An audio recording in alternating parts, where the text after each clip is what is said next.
Negeri ini memanggilmu kawan, belajar bergerak berbagi untuk negeri. Guru penggerak majukan pendidikan, guru penggerak hamba pada murid, kreatif rancang pembelajaran, hargai potensi tingkatkan prestasi, lahirkan profil pelajar Pancasila. Belajar bergerak berbagi untuk negeri, kita menjalin kolaborasi. Waalaikumsalam ya Bu Sinta, silahkan. Maaf mengganggu waktunya sebentar Pak. Ini saya ada sesi wawancara berkaitan dengan tugas PDP nomor 3. Langsung saja ya Pak ya. Oke. Apa yang bisa saya bantu? Iya. Ini wawancara ini yang pertama Pak, ini ada pertanyaan ya Pak. Selama ini bagaimana Bapak mengidentifikasi kasus-kasus yang berkaitan dengan dilema etika dan rujukan moral atau rujukan moral? Jadi gini, untuk mengidentifikasi dilema etika siswa-siswi kita ada tim. Dari awal identifikasi awal itu mungkin itu selama ini dari wali kelas, guru piket, guru mata pelajaran, guru BK, bahkan kesiswaan. Jadi semuanya identifikasi berjenjang dari bawah. Jadi semuanya itu dijadikan tim untuk mengidentifikasi kondisi siswa kita seharian. Seperti itu. Jadi melibatkan tim ya Pak. Kemudian selanjutnya bagaimana Bapak menjalankan pengambilan keputusan di sekolah? Karena kan terkadang itu ada keputusan-keputusan yang berkaitan dengan permasalahan yang sama-sama benar, tetapi secara kalau dilihat sudut pandangnya itu bertentangan, sama-sama benar tapi bertentangan berkaitan dengan dilema etika tadi Pak. Jadi gini, kalau bicara masalah mengambil keputusan, bicara masalah semuanya merasa itu baik, semuanya merasa benar, gak ada ini selama ini orang merasa bersalah ya. Jadi pada dasarnya kalau untuk pengambilan keputusan kita selalu melibatkan internal di dalam. Jadi keputusan itu bukan serta-merta ada di tangan kepala sekolah. Jadi kita ada tim untuk memutuskan semuanya itu. Apapun hasilnya kita mencoba untuk kebaikan dan untuk kemajuan siswa kita. Tidak ada yang kita berupaya untuk merugikan. Tapi seandainya walaupun keputusan itu pahit bagi siswa kita mencoba untuk menjelaskannya agar mungkin bisa besar atau berkembang di tempat yang lain. Jadi seperti itu. Sekali lagi tadi ya Pak yang melibatkan tim. Nah, kemudian langkahnya Pak, prosedurnya yang Bapak ambil. Jadi prosedur yang kita ambil jadi berdasarkan kriteria atau tata tertib, semua itu ditangani oleh tim dari bawah, dari wali kelas, guru mata pelajaran, guru piket, guru BK, dan kesiswaan. Semuanya berjenjang dari bawah sampai ke atas. Seandainya itu harus sampai di tangan kepala sekolah, ya saya menerima masukan apa kondisinya, seperti apa persoalannya, apa aja yang sudah dilakukan oleh tim di bawah. Saya pelajari, habis itu saya kumpulkan lagi tim, kita akan musyawarahkan. Jadi hasilnya itu betul-betul kita musyawarahkan. Seperti itu. Jadi berjenjang ya Pak, nggak langsung ke Enggak, dari bawah dulu, kemudian berjenjang, baru nanti kalau misalnya membutuhkan keterlibatan Bapak baru. Iya, betul. Kemudian Pak, dari semua yang sudah Bapak lakukan itu, yang cara yang paling efektif, cara-cara efektif yang Bapak pikir paling efektif itu yang mana? Ya pada dasarnya semuanya mungkin bisa efektif semua.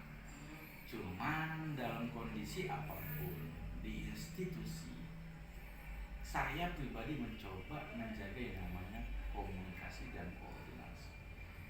Kalau komunikasi kita dan koordinasi kita lancar dengan teman-teman yang ada di dalam institusi itu, insya Allah semuanya akan berjalan dengan lancar. Jadi komunikasi Intinya ya Pak. Iya. Kemudian tantangannya Pak, tantangan selama yang Bapak hadapi terkait dengan dilema etika itu Pak. Ya bicara masalah tantangan, semuanya memiliki tantangan. Cuman untuk tantangan yang agak yang luar biasa mungkin kita belum menemukan. Cuman pada dasarnya kalau di dalam semuanya sudah kita komunikasi sudah koordinasikan apapun hasilnya itu. Kita meminimalisir tantangan-tantangan atau masalah-masalah yang bakalan terjadi. Setelah apapun hasilnya itu, tetap kita koordinasikan, komunikasikan dengan pihak orang tua, biar orang tua memahami.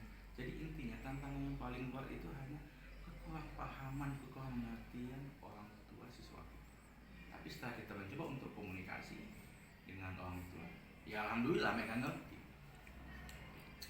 Ada jadwal tersendiri tidak Pak untuk menangani permasalahan yang berkaitan dengan dilema etika ini? Selama ini kalau jadwal tersendiri untuk kepala sekolah tidak ada. Jadi apapun persoalan itu setelah ditangani dengan cara berjenjang itu tadi dari bawah sampai atas, kalau emang sana itu harus segera kita sikapi, langsung kita sikapi, kita berikan, kita panggil teman-teman, langsung kita meminta penjelasan dari kawan-kawan, habis itu kita rapatkan apa yang harus kita ambil. Jadi kesimpulannya, kalau jadwal yang pasti tidak ada, kita tentatif saja.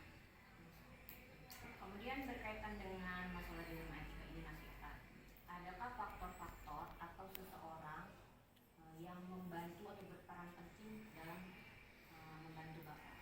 Ya, jadi kalau yang membantu atau orang-orang yang mendukung apa yang bisa kita lakukan untuk mengambil keputusan itu jelas ada.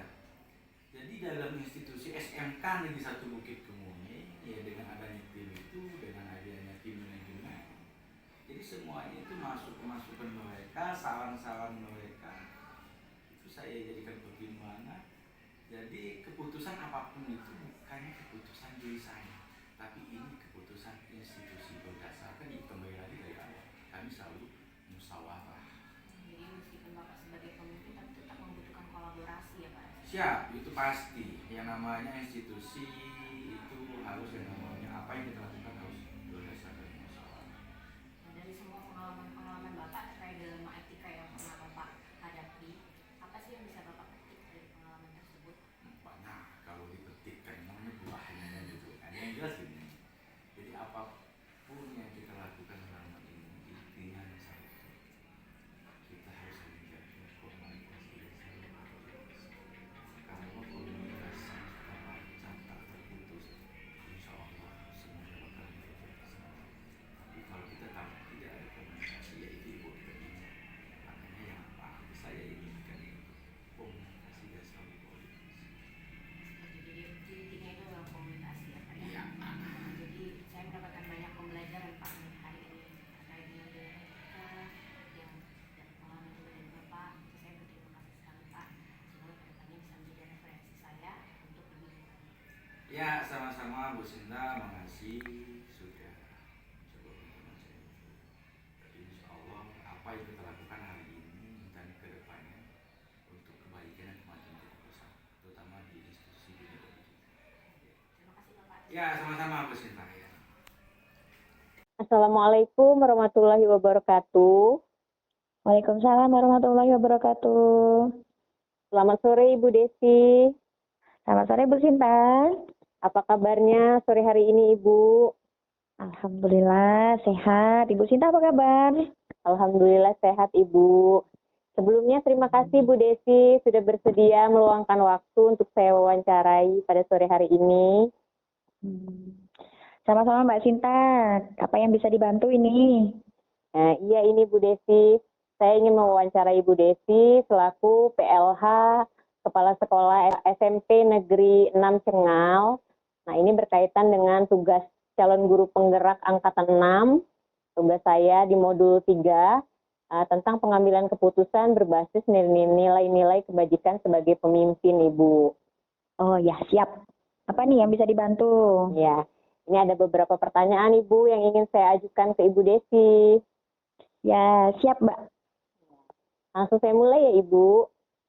Baik Mbak, silahkan. Yang pertama, selama ini bagaimana Bu Desi dapat mengidentifikasi kasus yang merupakan dilema etika atau bujukan moral Bu? Dengan cara yang saya lakukan ketika saya mengidentifikasi itu, dengan cara memperhatikan dulu porsi-porsi permasalahannya, bagaimana dengan sistem penyelesaiannya yang di lapangan, bagaimana pengambilan keputusan itu yang dilakukan berkaitan dengan hal atau keputusan yang harus dilakukan. Oh, jadi dilihat terlebih dahulu ya Ibu permasalahannya, sesuai porsi-porsinya, apakah termasuk dalam dilema etika, di mana benar lawan benar, atau bujukan moral, benar lawan salah. Selanjutnya, Selama ini bagaimana Ibu Desi menjalankan pengambilan keputusan di sekolah, terutama untuk kasus-kasus di mana ada dua kepentingan yang sama-sama benar atau sama-sama mengandung nilai kebajikan, Ibu? Saya berikan contoh ini misalnya, Bu. Ketika ada di sekolah itu, misalnya kalau di lingkungan sekolah saya, karena Ya, Ibu lingkungan Desi. sekolah, ya, Mm-mm. contohnya di lingkungan sekolah saya nih Bu, yang terjadi di tempat saya nih, di tempat saya dinas.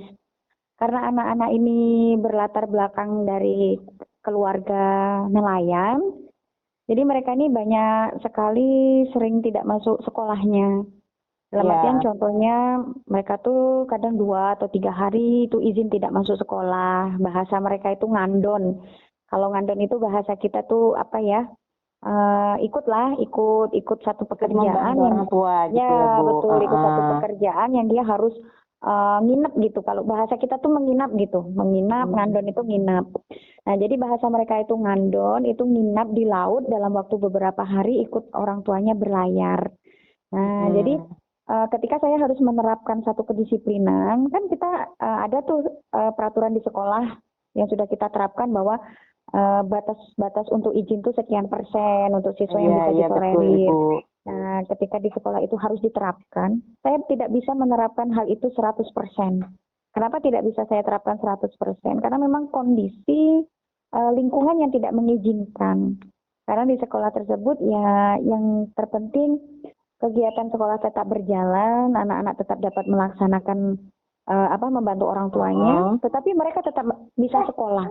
Nah, hal yang saya lakukan untuk mensiasati masalah tersebut yaitu dengan cara ketika mereka ngandon atau ikut orang tuanya ke laut dalam sekian hari, misalnya 3 hari, maka konsekuensinya ketika mereka masuk kelas, mereka harus mengganti pelajaran yang sudah mereka tinggalkan dalam sekian hari tersebut. Misalnya mereka meninggalkan pelajaran seni budaya, penjas, terus IPA dalam sekian hari tersebut.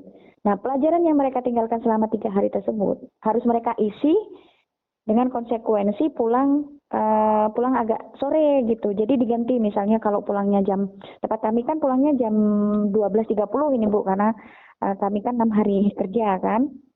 Nah, jadi pukul 12.30 kami sudah pulang. Nah, mereka yang ikut orang tuanya ngandon itu punya konsekuensi harus mengganti jam pelajaran mereka itu di jam selanjutnya sampai dengan pukul 5 sore. Nah, konsekuensi yang terbesar lagi itu ada di guru. Ada timbul gejolak lagi ini di guru. Di gurunya ketika saya mengambil kebijaksanaan seperti itu, timbul lagi masalah yang seharusnya mereka sudah pulang, itu harus menambah jam pelajaran lagi. Nah, di situ saya sampaikan kepada mereka bahwa pengambilan keputusan ini dilakukan karena memang kita memikirkan jam pelajaran untuk anak-anak yang meninggalkan beberapa hari ikut orang tuanya ngandon. Jadi dalam artian dia tetap bisa membantu orang tua agar tidak terjadi gejolak di dalam masyarakat, tetapi KBM tetap bisa dilaksanakan dengan cara mensiasati jumlah hari yang mereka tinggalkan di hari ketika mereka masuk. Seperti itu, Bu. Oh, jadi itu tadi masuk ke dalam cara Ibu dalam pengambilan keputusan di sekolah pada kasus-kasus di mana ada dua kepentingan yang sama-sama besar dan sama-sama mengandung nilai kebajikan ya Bu ya? Iya, betul. Kemudian langkah-langkah atau prosedur seperti apa yang biasa Ibu lakukan ketika menghadapi kasus-kasus dilema etika tersebut? Yang pertama kali ketika saya menghadapi permasalahan tersebut, awal saya berdinas di sana, itu saya terlebih dahulu berkomunikasi dengan wali kelas. Karena yang pertama kali saya lihat di sana itu absensinya tuh banyak sekali. Satu anak itu satu bulan itu bisa sampai berkali-kali itu. Izinnya, terus tanpa kabar gitu. Nah, pertama kali saya berkoordinasi dengan wali kelas. Saya berkoordinasi dengan wakil kepala sekolah bidang kesiswaan. Saya minta tolong kepada mereka untuk memanggil anak tersebut, menanyakan permasalahan mereka apa dan bagaimana solusinya. Selanjutnya yang saya lakukan yaitu saya merangkul stakeholder sekolah, terutama komite, itu kami panggil terlebih dahulu. Kami sampaikan bahwa kalau memang peraturan sekolah mau diterapkan, sepertinya berat karena kondisi kondisi geografis mungkin bisa dikatakan seperti itu ya, kondisi mereka yang memang berlatar belakang anak-anak nelayan seperti itu. Dan tidak bisa dipungkiri memang orang tua memang butuh dengan mereka butuh bantuan mereka seperti itu. Saya sampaikan bahwa ke pihak komite bagaimana untuk mensiasati atau memberikan satu jalan keluar, memberikan solusi yang terbaik agar di masyarakat kami tidak menimbulkan gejolak dan di sekolah kami tetap bisa berjalan seperti apa adanya sehingga materi yang disampaikan itu memang tepat sasaran. Itu yang keduanya Mbak, saya mengambil merangkul stakeholder komite. Terus yang terakhir kali kami bersama dengan komite sekolah, bersama dengan wali kelas, bersama dengan wakil kepala sekolah bidang kesiswaan itu memanggil wali murid yang bermasalah di kehadiran. Kami panggil, kami diskusi bersama, kami menyampaikan permasalahan, mereka menyampaikan permasalahan mereka, akhirnya ditemukanlah titik temu yang kami laksanakan sampai sekarang. Jadi kalau anak mereka itu diajak berlayar dalam sekian hari, maka konsekuensinya anak mereka itu harus sekolah sampai dengan sore ya Mbak, itu jadinya jatuhnya itu full day merekanya itu Bu Sinta. Jadi full day mereka. Kalau istilah sekarang tuh full day lah.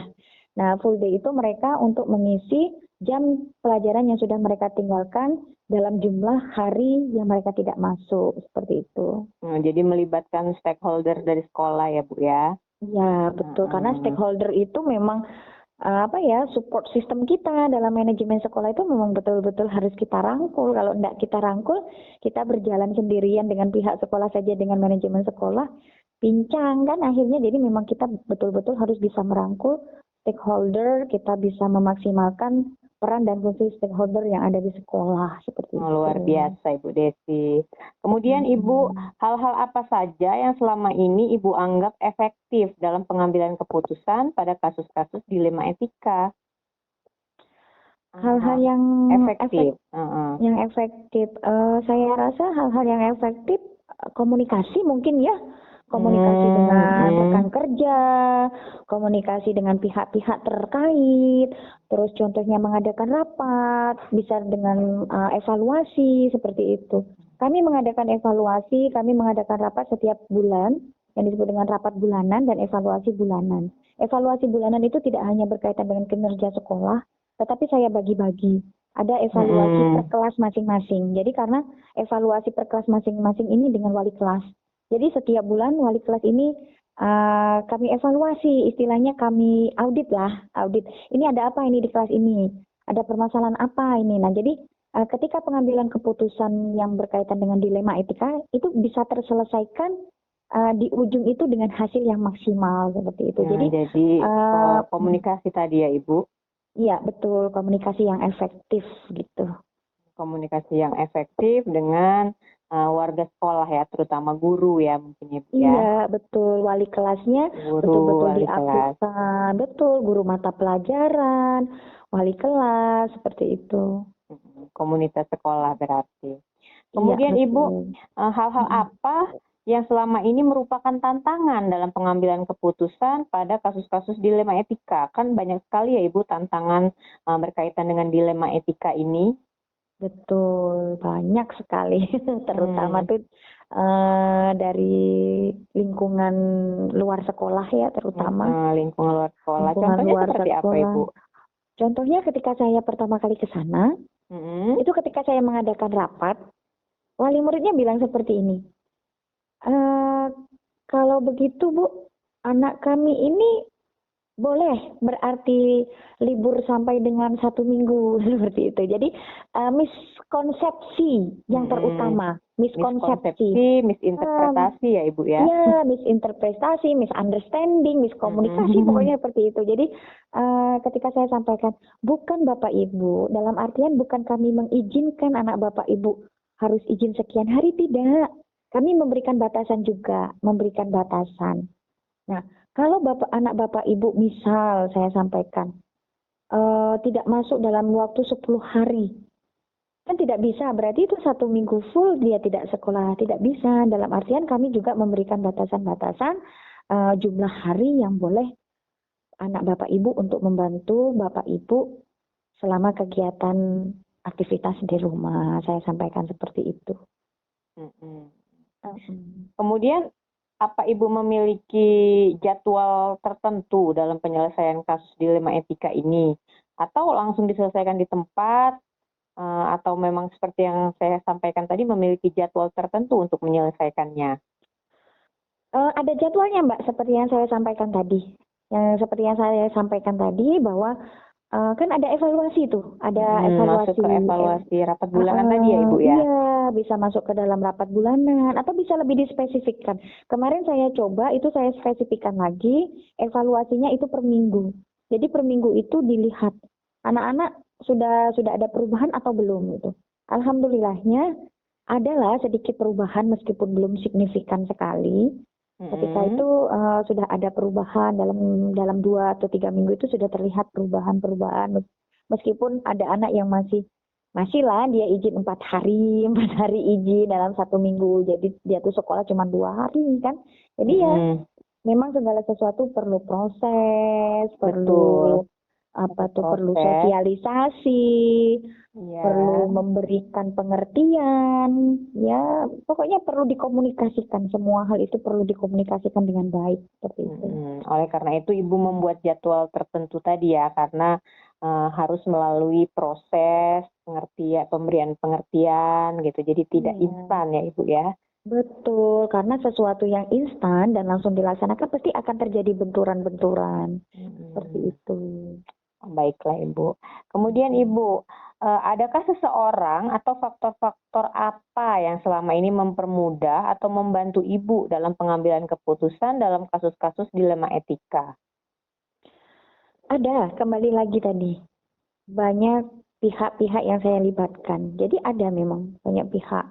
Contohnya tadi stakeholder-nya kan, wali kelasnya yang mendukung, warga sekolah yang mendukung, yang support, komunikasi ke warga, akhirnya warga juga banyak yang mensupport, mereka paham bahwa sekolah ini punya aturan, sekolah ini punya tata tertib, bukan seenaknya sendiri, seperti itu Mbak. Dan alhamdulillah memang semua pihak ini mendukung, meskipun untuk perubahan itu belum terlihat secara signifikan, seperti itu. Jadi butuh proses ya Ibu ya, setidaknya tapi sudah melibatkan seluruh komunitas sekolah, warga sekolah, sehingga bisa bersinergi bersama-sama dalam menyelesaikan kasus-kasus dilema etika tersebut. Betul. Baiklah Ibu Desi, ini yang terakhir nih Bu, dari semua hal yang telah disampaikan tadi, pembelajaran apa sih Bu yang Ibu dapatkan atau bisa Ibu petik dari pengalaman Ibu dalam mengambil keputusan terhadap permasalahan dilema etika?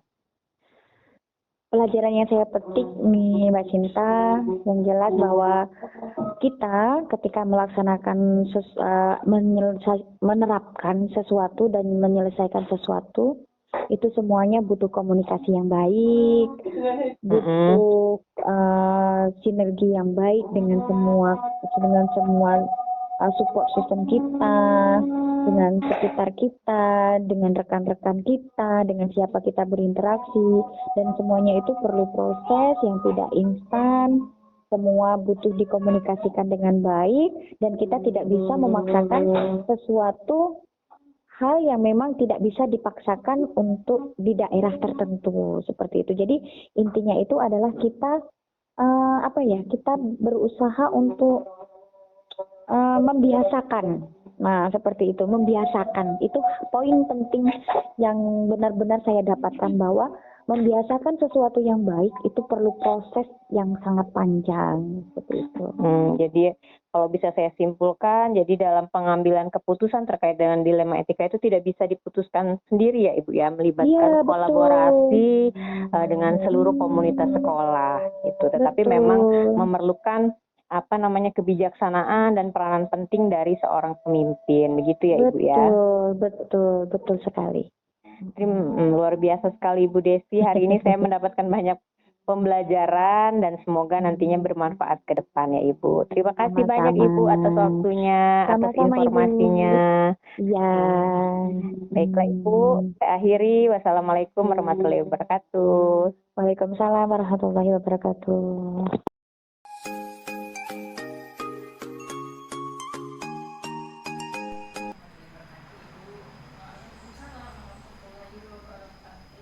Selamat pagi Bu, apa kabarnya hari ini? Alhamdulillah baik Bu. Ini mohon maaf ya Bu, mengganggu waktunya sebentar. Iya. Nah, saya hari ini Ibu mau mewawancarai Bu Intan terkait dengan tugas saya sebagai CDP angkatan 6. Nah, kali ini saya mau mewawancarai Ibu tentang modul 3, yaitu pengambilan keputusan berbasis nilai-nilai kebajikan sebagai pemimpin. Nantinya ada beberapa pertanyaan yang saya berikan kepada Bunda Intan, karena Bunda Intan sebagai pemimpin di PKK ini. Langsung saya mulai Bu. Yang pertama Bu, selama ini bagaimana sih Ibu dapat mengidentifikasi kasus yang merupakan dilema etika atau rujukan moral? Maksudnya itu ini ya, dari orang sekolahnya menghadapi gurunya gitu ya Pak, ya pendidiknya itu. Ya misalnya gini ya Pak, tentang dilema etika itu, misalnya ada kasus, definisinya itu kasus benar, awalnya benar gitu ya, sama-sama benar. Jadi kita itu contohnya misalnya guru itu kan memiliki tugas yaitu mengajar, mendidik, tetapi juga ingin mengikuti pengembangan diri ya Bu ya. Pelatihan harus meninggalkan anak atau keluarga didiknya untuk mengikuti kegiatan tersebut. Kalau yang rujukan moral Bu? Rujukan moralnya itu contohnya guru ingin mendisiplinkan siswa, tetapi dengan cara yang salah. Sebenarnya seorang guru itu, seorang pendidik ingin bagaimana siswa itu yang terdisiplin, tapi ya namanya kita sebagai pendidik mungkin ada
misalnya kita mengajak orang tuanya kompromi gitu ya. Orang namanya tantangan kayak ada kesulitan, tantangan atau hal-hal yang kayaknya membutuhkan usaha lebih keras gitu Bu, dalam menangani kasus problematika ini. Ya karena kasusnya tadi nggak begitu berarti ya, sekedar aja. Jadi sepertinya yang kita ngobrol-ngobrol biasa aja, kita kasih penjelasan orang tuanya. Sebelumnya kita gurunya harus kompromi dulu. Misalnya ada yang perlu dipanggil orang tuanya, ya kita kasih penjelasan. Setelah itu ya alhamdulillah para orang tua itu bisa mengerti dan memahami atas misalnya kenakalan anaknya, karena anak itu lebih banyak ya diasuh di rumah daripada di sekolah. Jadi setiap orang tua itu harus sudah memahami, oh ya anak saya itu seperti ini, misalnya kejadiannya seperti ini ya maklum aja gitu. Jadi belum ada tantangan yang berarti karena semua pihak itu Iya. berkomunikasi, berbicara, diselesaikan secara kekeluargaan, Iya. semuanya bisa sama-sama Bisa. saling mengerti dan saling menerima. Karena ya kita sering ada misalnya meeting parenting gitu ya, kita jelaskan kepada orang tua itu kita saling mengontrol, saling menjaga anak-anak, tidak bisa hanya dilepaskan di sekolah dan di rumah juga harus lebih mendidik biar anak-anak itu lebih mengerti, misalnya dia bercampur dengan teman-teman, dengan guru, ya ditambahkanlah istilahnya moral, nilai-nilai agamanya gitu. luar biasa sekali. Berarti di sini itu keluarganya sudah benar-benar terjalin ya Ibu ya. Jadi Ya. tidak ada permasalahan, bisa diselesaikan dengan cara kekeluargaan. Alhamdulillah Pak Bu, karena kita anak-anaknya itu bisa kita atasi, bisa kita kasih pengertian, jadi tidak ada sampai terjadi hal-hal yang di luar keinginan kita. Ya. Kemudian apakah Ibu memiliki jadwal tertentu Bu dalam penyelesaian kasus dilema etika? Apa langsung diselesaikan di tempat atau memiliki jadwal tertentu untuk menyelesaikannya? Oh ya itu tadi Bu, karena kejadian itu nggak ada yang berarti ya Bu, jadi nggak ada misalnya kalau misalnya mungkin ya seperti anak-anak menengah ke atas, mereka udah gimana perlu penyelesaian dari pihak luar. Tapi kalau karena kita di TK belum pernah ada kejadian yang berarti ya saat itu misalnya saat jam sekolah, kenalan kalau di TK ini orang tuanya mesti menjemput atau menunggu, jadi kita bisa selesaikan saat itu, kita nggak berlarut-larut. Jadi kalau misalnya ada permasalahan dengan guru itu sama ya Bu ya, jadi duduk bersama diselesaikan saat itu juga kalau misalnya dia bisa diselesaikan. Iya. Kemudian Bu, adakah seseorang atau faktor-faktor yang selama ini mempermudah atau membantu Ibu dalam pengambilan keputusan dalam kasus-kasus dilema etika? Pengambilan itu ya penyelesaian kasus. Iya. Nah, seseorang atau faktor yang membantu Ibu, misalnya tadi yang disebutkan ada kekeluargaan di situ. Apakah seseorang tersebut yang membantu itu apakah sama guru atau wali murid dari Makanya kalau ada masalah itu dengan anak-anak, kita gurunya dulu, kita istilahnya itu kompromi, bagaimana sebaiknya. Setelah itu nanti apa perlu kita panggil orang tuanya, misalnya orang tuanya berangkat tidak ada di rumah, dia tidak ada di sekolah. seseorang ini apa namanya itu saling berkolaborasi ya Bu ya, Iya. mengerti dengan guru, dengan wali murid, mengambil keputusan bersama terkait dengan kasus dilema etika ini. Nah Ibu sampai di pertanyaan yang terakhir nih Bu, dari semua hal yang sudah Ibu sampaikan tadi, pembelajaran apa sih Bu yang dapat dipetik dari pengalaman Ibu ketika mengambil keputusan terkait dengan permasalahan dilema etika? Pembelajaran kami ya, kami dalam mengambil keputusan itu karena sudah berkolaborasi, sudah saling bermusyawarah. Kami enjoy-enjoy aja, nggak ada masalah gitu ya, saling pendekatan gitu ya, pendekatan antara para sekolah, guru, wali murid. Gitu. Jadi selama ini ya kami karena ngerasa nggak begitu ada masalah ya enjoy aja, baik menghadapi guru khususnya kami para sekolah ya, dengan pendidik, dengan wali murid,